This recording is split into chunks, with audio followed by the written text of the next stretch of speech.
And over time, we retain the discretion to make it more. Do you think So there's the political will to do that?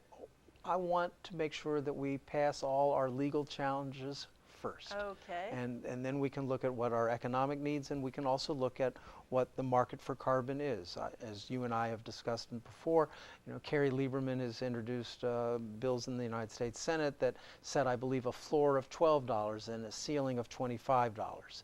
So I'm below what is the floor, and I recognize that. In devising the tax level, wanted to make it rational. I wanted to make it incremental. I wanted to get it to broadest acceptance possible. So I talked with the state of Maryland with respect to it, and this tax is based on estimates of what a 10% reduction in emissions would otherwise cost, if you will. And so I felt that, okay, this moves it forward.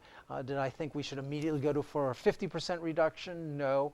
But do I believe that we ought to be looking at increasing the tax over time? Absolutely.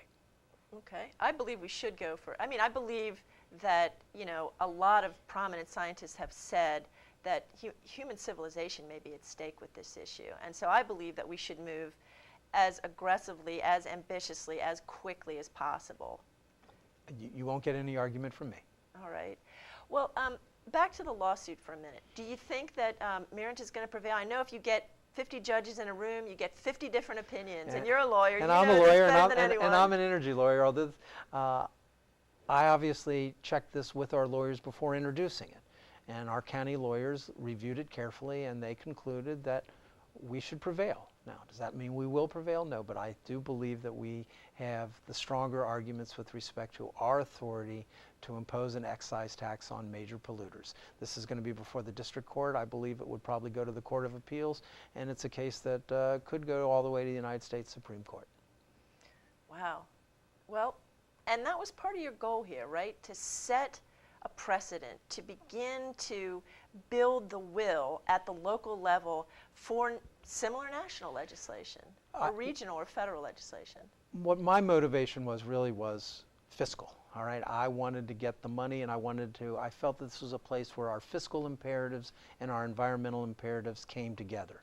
And I also felt that as Congress was debating this, that it's clear that we don't have a regional program in place that's very strong. We don't have a federal program, and local governments have been taking the lead on these types of issues. So I felt that a local government that stepped forward in this manner would promote a national agenda that you and I would find very acceptable.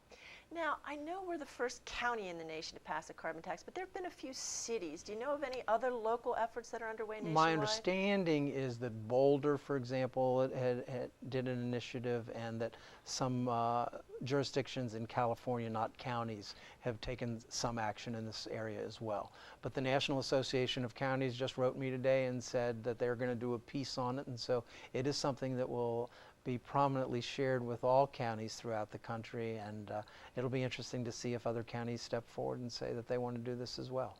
Good. Well, what will your role be in promoting this nationally? Well, I certainly will be talking to any colleagues of mine in the National Association of Counties that are interested in it, because I do think it's so important. And let me, if I could, one more point on it. Certainly. One of the weaknesses of the federal legislation is it doesn't give credit to local governments. It doesn't provide the funding that local governments need to continue to do this work, like the Home Energy Loan Program. So this is a way of saying, no, you need to help local governments, and in the meantime, local governments should make sure that they get the revenues associated with this. Well, actually, if Europe is any example, the polluters get the money from a cap and trade program, and in this case, it's just the opposite. The revenue goes to the consumer. Yes. Which is a very positive thing. Yes. It actually goes to the organizations that are most able to reduce carbon, so that's why I'm very excited about it. Yeah, I fundamentally believe that local initiatives are really where it's at, and whether, ultimately we need an overarching federal legislation, but these local initiatives are going to definitely be the driver. Roger Berliner, great to have you. Thank you. It is a pleasure being on your show, and I'm just so glad that you have this show. I congratulate you on it. Well, thank you so much. And now it's time for my commentary, Hot Air. hearty congratulations to Roger Berliner as the leader of the effort that passed the very first county carbon tax in the nation. Let's hope that this legislation does become a model for the nation and a case study for other local jurisdictions to pass similar taxes. Let's hope that they get the tax rate up a little higher so that the polluters pay a little more for the damage that they're doing to our environment. Let's hope that the timelines for rectifying the problem with greenhouse gases gets a little shorter, but let's give Roger Berliner and the County Council great congratulations for the work that they've done here. And we'll see you next time on Climate Challenge. I'm your host, Karen Strickler. If you'd like to write to us, write to climatechallengetv@gmail.com. See you next time.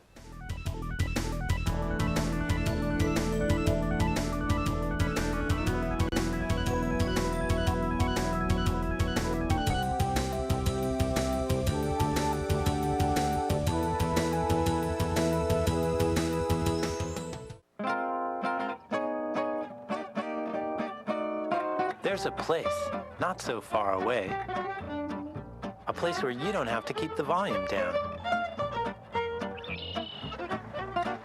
or clean up your room,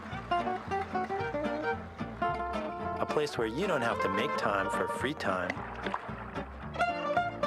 You don't have to do anything but show up.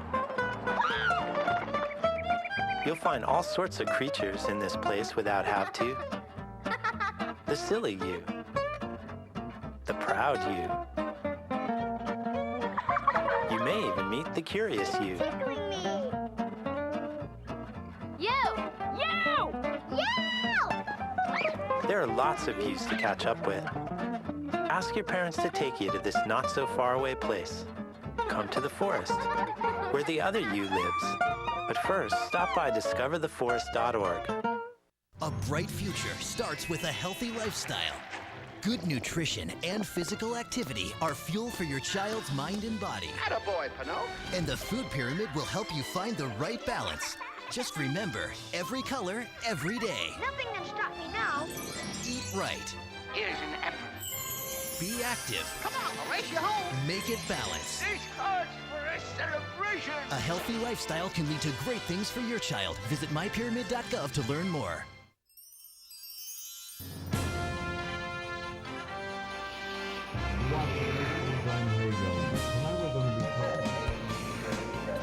It's a great privilege to represent you. Happy